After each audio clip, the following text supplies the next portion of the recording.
Morning students, as you can see, we were discussing exercise 6.2. We had done alternate interior angle, corresponding angles and so on. Now we had also completed few of the questions from page 103 and 104. Question number 1, 2 and 5 we had discussed. Now today we come down to question number 3. In the given figure as it is on the board, AB is parallel to CD. A, B, C and D. It is parallel and EF is perpendicular to CD. Perpendicular we all know is 90 degrees, so this is E and this is F. Then he says an angle GED is 126 degree, which is not marked in the figure. GED. This is GE and this complete angle is 126 degree. Is it?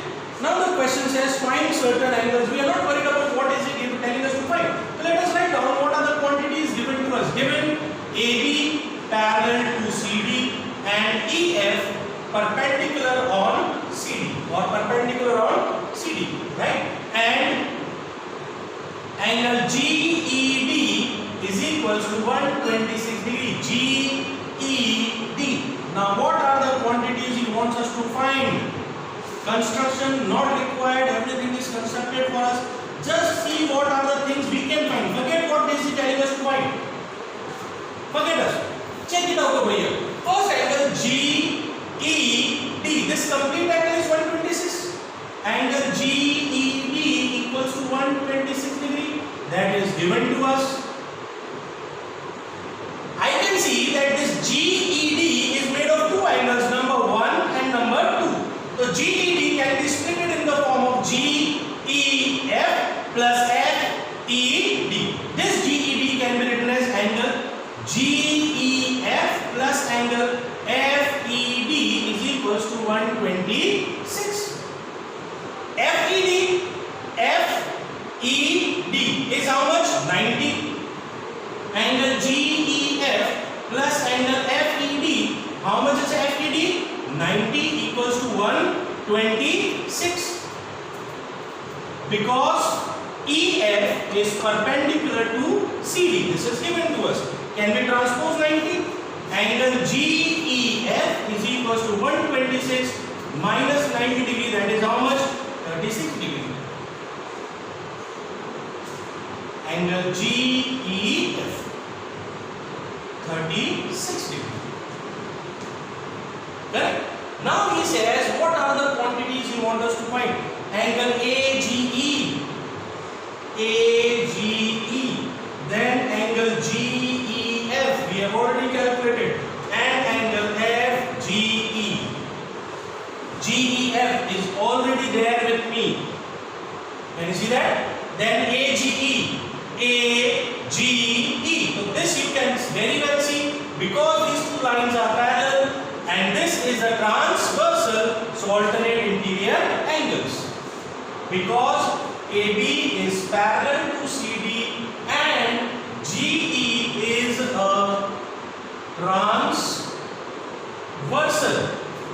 Therefore, angle AGE equals to angle GED, that is alternate interior angle. So therefore, angle AGE is 126 degree. Right? And then he says angle FGE. FGE. This was 126 degree. Now, is this a linear pair? So 180 minus 126.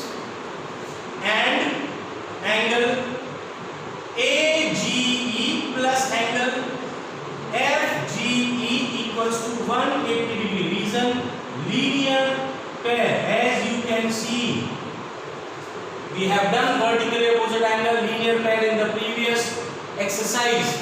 So angle AGE 126 degree plus angle FGE we have to find is equals to 180. 126 is transpose. So angle FGE is equals to 180 minus 126 180 minus 21, 26, 10 minus 6, 4, 7 minus 2, 5, 54 degree. These all questions, type of questions you have done in class 7, 8. These are not new. If you talk about question number 4, again the figure is given to you.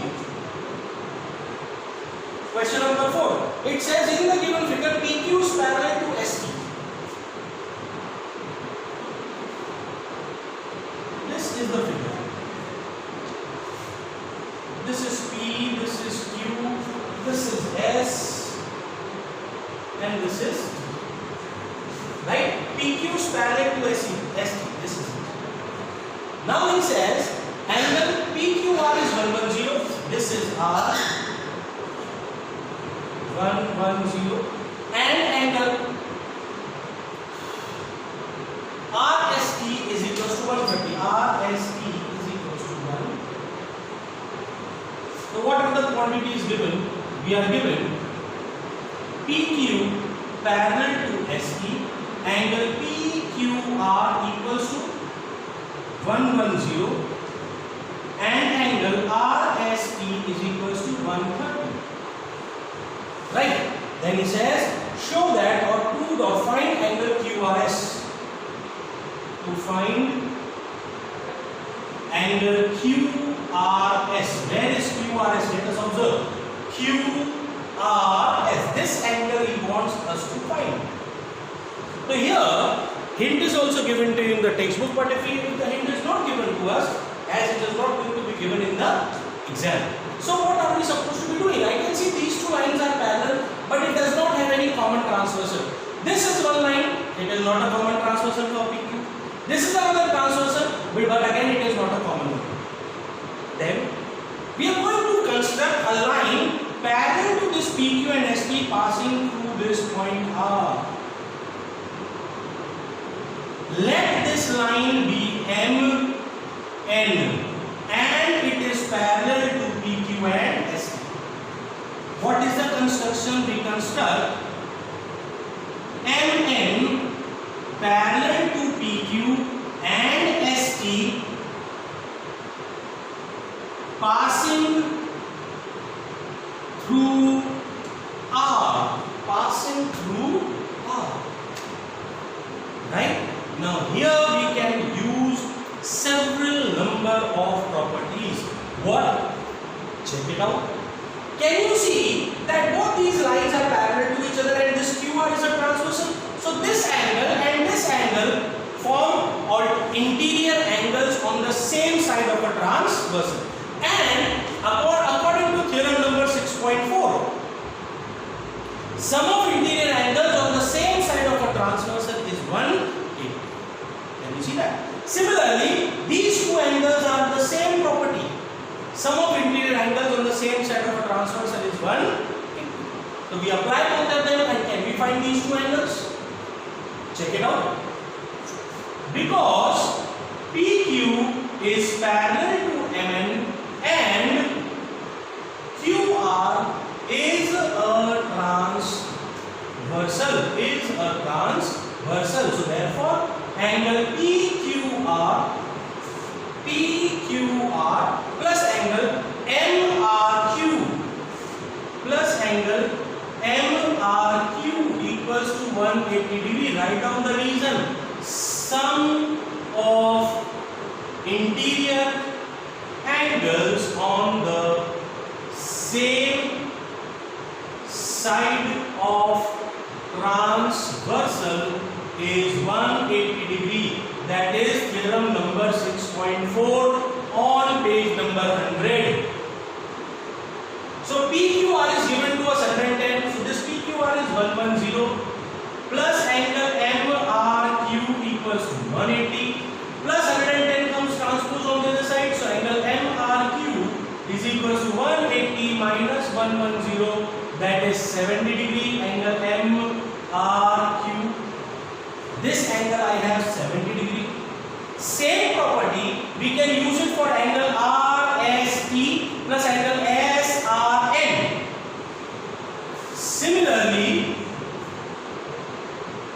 angle RST plus plus angle RSN, sorry, plus angle NRS is equals to 180. Reason same as above. Same property we are using. Sum of interior angles on the same side of a transversal. Which is the transversal? SR is a transversal, ST and RN is a parallel line. RST is given to us 130. So 130 plus angle NRS is equals to 180.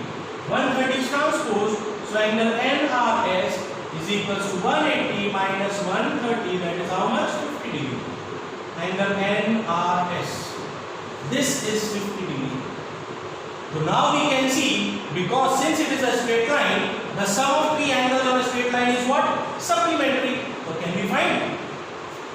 Now at point R, angle MRQ plus angle QRS plus angle NRS. Angle NRS is equal to how much? 180. Reason? Supplementary angles. So therefore MRQ we have already calculated 70 plus QRS we do not know plus NRS we have already calculated 50 is equals to 180. 70 plus 50 120 plus angle QRS is equals to 180. 120 is transposed. So angle QRS is equals to 180 minus 120, that is how much? 60 degree. Angle QRS. This is what he was telling us to find. I hope both these questions are clear. There are no different things. We have been using the same property that was used in the previous exercises and the previous questions. Now one question is there, as you can see, question number 6, but that question is discussed or based on laws of reflection of physics. In class 8, you have done laws of reflection. Angle of incidence is equals to angle of reflection. The same law is to be used over here, right? So we can use very simple method, very simple method to solve that. If we know laws of reflection, then only we can do that. I am giving you the hint for that. You can see and you can solve. It says that in the given figure, PQ and RS are mirrors placed parallel to each other. This is one mirror PQ. This is another mirror RS. P, Q, and this is R, and this is S. They are parallel to each other, as you can see. He is telling us that both the mirrors are parallel. Clear? Then he says a ray of light parallel to an incident ray AB strikes the mirror PQ at B. This is the incident ray AB. This is A and this is B, as you can see. It is striking and it is reflected along path BC. Now this is reflected along path BC. This is C after reflection. This is the path. Then he says, and again from the C, mirror RC at C again reflects back along CD. From this C, again it is reflecting back. This is B. This is the ray of path. He says, prove that AB is parallel to CD. Prove that this AB is parallel to CD. This is what he wants us to do. When are the lines parallel? When alternate interior angles formed are equal. See what construction I am going to do. This is a parallel line PQ and RS. I am going to draw a perpendicular. This is called the normal ray, if you remember, and this is another normal. N2. And normal rays are perpendicular. Yes, normal rays are perpendicular. So by laws of reflection, law of reflection says that angle of incidence is equals to angle of reflection. In class 8 you have studied. Angle of incidence incidence is equals to angle of reflection. Which is angle? As you can see, this ray is crossing over. This is angle of incidence I1, and it is reflected by this is angle of reflection R1. Same way for this point, this is angle of incidence I2, and this is angle of reflection R2. Therefore, I1 is equals to R1 and I2 is equals to R2 by law of reflection. Clear?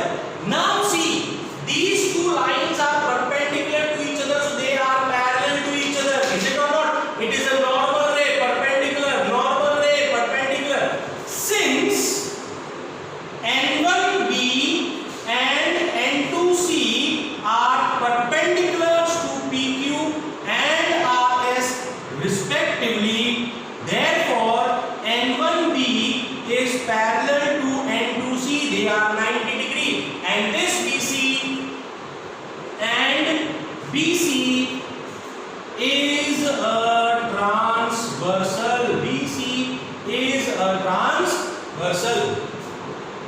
So therefore R1 is equals to I2. R1 is equals to I2. Alternate interior angles. Now check it out carefully. I1 was equals to R1. I1 was equals to R1. R1 is equals to I2. R1 is equals to I2. So therefore both all of these four are equal or not? Yes, because I1 is equals to R1 and R1 is equals to I2. Law of reflection. And R1 is equals to I2. Alternate interior angles. So therefore I1 is equals to R1, R1 is equals to I2, and I2 is equals to R. I1 is equals to R1 and I2 is equals to R. Right? All the four angles are equal to each other. So therefore I1 plus R1 is equals to I2 plus R2. Reason: if equals are added, wholes are equal. So just check I1 plus R1. Is it angle A, B, C? Angle A, B, C is equals to I2 plus R2. Angle B, C, D. Angle B, C, D. So therefore AB is parallel to CD. Reason: alternate interior angles are equal. Therefore lines are parallel. Clear? This entire question is based on your laws of reflection, exercise 6.26 question. Please check it very carefully. You cannot understand this question if you don't have a knowledge of laws of reflection. That is in physics you have done in class 8th science. So please ensure that you practice it and go through it before you come down. Next video lecture we will be discussing about sum of angles in a triangle. Thank you.